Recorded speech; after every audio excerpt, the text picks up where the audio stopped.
नमस्कार, कैसे हैं आप सब। आशा करता हूँ मस्त होंगे। जब भी कोई भी आप सब्जी लगाते हैं या फिर अनाज वर्गी फसल लगाते हैं तो आपको खरपतवार की जो समस्या सबसे बड़ी समस्या होती है।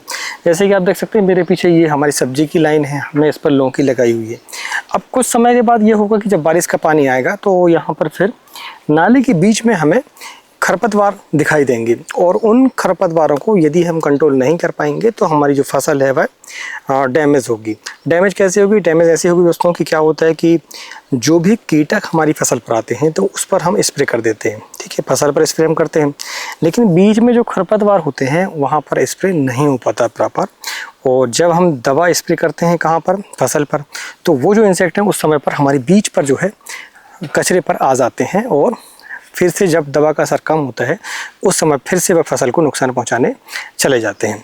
तो हमें जो है इस बीच में जो खरपतवार है इसको हमें कंट्रोल करके चलना पड़ेगा। तो आज इस वीडियो पर मैं आपको कुछ ऐसे हर्बिसाइड यानी कि खरपतवार नाशी बताऊंगा जो कि आप सब्जी वर्गी फसल पर इस्तेमाल कर सकते हैं। तो चलिए दोस्तों वीडियो शुरुआत करते हैं। मैं हूं राकेश साहू, आप देख रहे हैं एग्री जीवन बातें किसान की।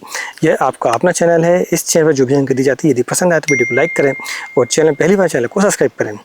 दोस्तों क्या होता है कि जब हम खरपतवार नाशी का इस्तेमाल करते हैं तो हमारी फसल पर कई प्रकार के नुकसान भी देखने को मिलते हैं।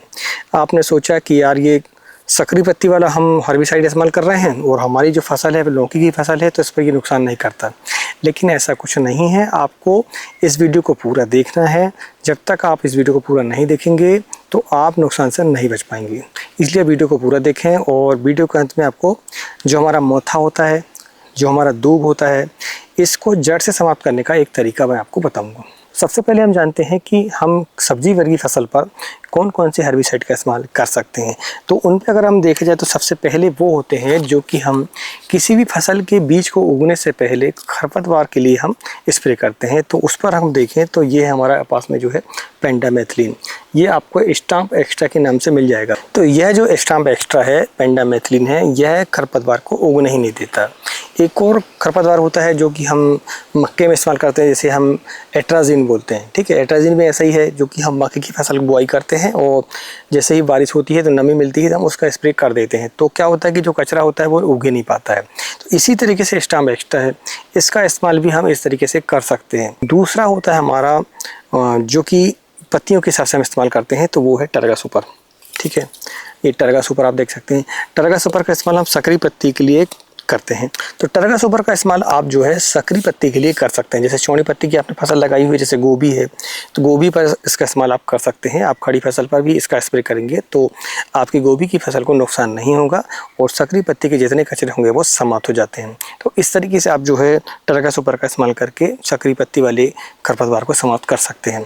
इसके बाद अगर हम देखें तो फसल विशेष के हिसाब से अगर हम देखें तो टमाटर की फसल पर संकुर नाम से एक दवा आती है, खरपतवार नाशी आता है जो कि बायर कंपनी का आता है। उसकी फोटो जो है आप स्क्रीन पर देख सकते हैं। इसका इस्तेमाल आप टमाटर की खड़ी फसल पर करेंगे तो सकरी पत्ती जो है समाप्त हो जाती है और हमारी टमाटर की फसल को कोई नुकसान नहीं होता है। इसके बाद हम देखें तो ये 2,4-D है। 2,4-D का इस्तेमाल आप जो है चौड़ी पत्ती के जितने भी खरपतवार हैं उनको समाप्त करने के लिए कर सकते हैं। लेकिन ध्यान रखने वाली बात यह है कि जब भी आप अपनी फसल पर यानी सब्जी वर्गी फसल पर इस्तेमाल कर रहे हो तो आपको जो है फसल से बचा के रखना पड़ेगा। कैप लगाकर आपको इसका इस्तेमाल करना चाहिए। आप ऐसा नहीं है कि सकरी पत्ती वाली फसल है जैसे कि हमारी प्याज की फसल है, आप ऐसा समझ के चलेंगे कि यार प्याज की फसल पर हम 2,4-D डाल देते हैं या फिर और दूसरी फसलें हैं उन पर हम इसका इस्तेमाल करते हैं। मक्के की फसल पर अगर देखें तो 2,4-D का इस्तेमाल जब भी हम करते हैं तो उसकी जो पत्ती है वो टेढ़ी मेढ़ी हो जाती है, फसल ही समाप्त हो जाती है, जबकि है वो सकरी पत्ती मगर लेकिन 2,4-D का असर जो है उस पर गलत तरीके से होता है। तो आपको सोच समझ के इसका इस्तेमाल करना चाहिए।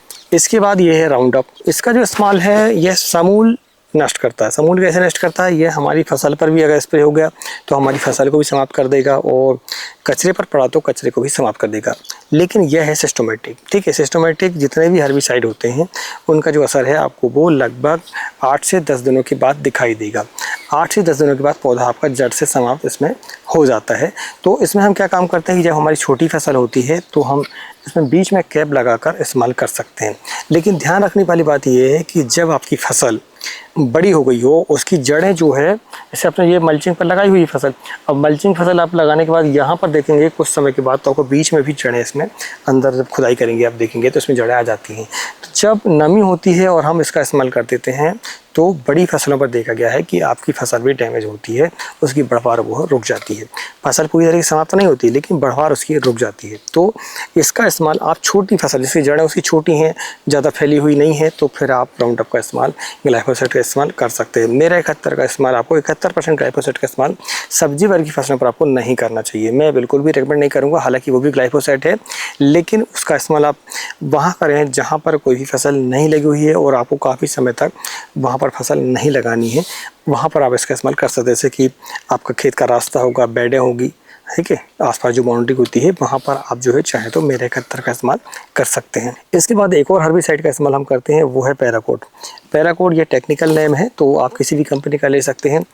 यह है नॉन सिस्टमेटिक। नॉन सिस्टमेटिक का मतलब क्या हुआ? नॉन सिस्टमेटिक का मतलब ये हुआ कि आपने जहाँ पर आपने इसका स्प्रे किया है, जहाँ पर दवा पड़ी है, हर्बिसाइड पड़ा है, वहीं पर की पत्तियाँ जो है वो जल जाती हैं, लेकिन आपका जो कचरा है वह जड़ से समाप्त नहीं होता है, क्योंकि यह सिस्टमेटिक नहीं है, यह है कॉन्टैक्ट। ठीक है, आपने सुना होगा कॉन्टैक्ट, चाहे वो फंगीसाइड हो, चाहे आपका इंसेक्टिसाइड हो, चाहे वो खरपतवारनाशी हो, जहाँ दवा पड़ेगी सिर्फ वहीं पर उसका असर होता है।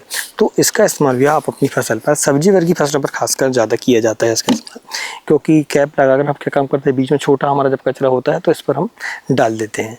तो इसका जो असर है वो ज़मीन पर हमारा उतना नहीं पड़ता है। ठीक है, ज़मीन में जैसे ही पहुंचता है ये, जैसे ही मिट्टी के संपर्क आता है तो वहीं डिस्चार्ज हो जाता है ये, तो मिट्टी पर यह काम नहीं करता है। नालियों पर जैसे चौड़ी पत्ती हो तो भी, सकरी पत्ती हो तो भी, ठीक है, राउंडअप भी ऐसा ही है। राउंडअप जो है वह भी चौड़ी पत्ती, सकरी पत्ती, ये सारी जितने भी कचरे होते हैं वह इनको जो है समूल नष्ट कर देता है। ठीक है, लेकिन नुकसान ये है इसका कि यह ज़मीन को प्रभावित करता है, हमारी मिट्टी को भी बंजर बनाने में काफ़ी बड़ा योगदान इसका होता है। और जहाँ तक इसका इस्तेमाल हमें बहुत ही कम करना चाहिए, लेकिन मजबूरी ये हो जाती है कुछ ज़मीनों पर कि हम वहाँ पर निदाई नहीं कर पाते हैं, तो हमें ग्लाइफोसेट का इस्तेमाल करना पड़ता है मजबूरी पर। ठीक है, जहाँ तक हो सके आपको ऐसे हर्बिसाइड का इस्तेमाल करना चाहिए जो कि फसल विशेष के लिए, जैसे आप टमाटर की फसल लगा रहे हैं तो टमाटर की फसल के लिए जैसे शंकुर वगैरह इनका इस्तेमाल आप करें तो आपकी फसल भी सुरक्षित रहेगी और खरपतवार भी जो है समाप्त हो जाते हैं। तो दोस्तों, अभी हमने आपको बताया है कि कितने प्रकार के हर्बिसाइड होते हैं और आपको उनका इस्तेमाल कैसे करना चाहिए। अब हम जानते हैं इस वीडियो की विशेष बात, जो कि बहुत ही बड़ी सावधानी वाली बात है, जो कि एक तो मैंने आपको बता दी है कि जब भी आपकी फसल बड़ी हो गई हो तो आपको जो है इसका इस्तेमाल नहीं करना चाहिए ग्लाइफोसेट का। पैराकोट का इस्तेमाल जब भी आप कर रहे हों तो बहुत सोच समझकर आपको करना चाहिए। इसका असर ज़मीन पर तो नहीं होता है, लेकिन हमने देखा है प्रैक्टिकल रूप से कि जब हम टमाटर की फसल में इसका इस्तेमाल करते हैं और उसका जो डस्ट है, उसकी बारीक जो बूंदें होती हैं वो टमाटर की पत्तियों पर पड़ती है, तो क्या होता है, उसकी पत्तियों का साइज बिगड़ जाता है। आपने बरबटी पर देखा होगा, बीन्स पर देखेंगे आप स्प्रे करके, तो पैराकोट अगर इस्तेमाल किया है आपने और टोपोडी यदि आपने इस्तेमाल किया है, खासकर ये दोनों जो खरपतवारनाशी हैं, इनका इस्तेमाल जब भी आप करते हैं तो हमारी फसल की पत्तियों का शेप ही बिगड़ जाता है, फलों का साइज बिगड़ जाता है। तो यह देखा गया है, मेरे अनुभव के अनुसार मैं आपको बताता हूँ, और मैं एक किसान हूँ आपके जैसे ही, इसलिए मैं आपको ये सारी चीज़ें बता पाता हूँ। ठीक है, तो आप जब भी किसी खरपतवारनाशी का इस्तेमाल करें तो आपको बड़े सोच समझ के करना चाहिए, खासकर टोपोडी को, ग्लाइफोसेट को और पैराकोट को। ये तीनों ऐसे हर्बिसाइड हैं जो कि बहुत ही खतरनाक होते हैं। आपको इनको इस्तेमाल करने से पहले सारी चीज़ों को समझना चाहिए, इसके बाद ही इनका इस्तेमाल आपको करना चाहिए। अब रही बात कि मोथा को कैसे कंट्रोल करें और दूबा को कैसे कंट्रोल करें, तो मोथा को अगर आपको समूल नष्ट करना है तो उसके लिए जो दवा है, जो खरपतवारनाशी है, वो सेम्प्रा के नाम से आपको मिलेगा। सेम्प्रा की इमेज आप स्क्रीन पर देख सकते हैं, आप इसका इस्तेमाल करेंगे। 32 ग्राम का इसका पैकेट होता है और यह 1 एकड़ के लिए होता है।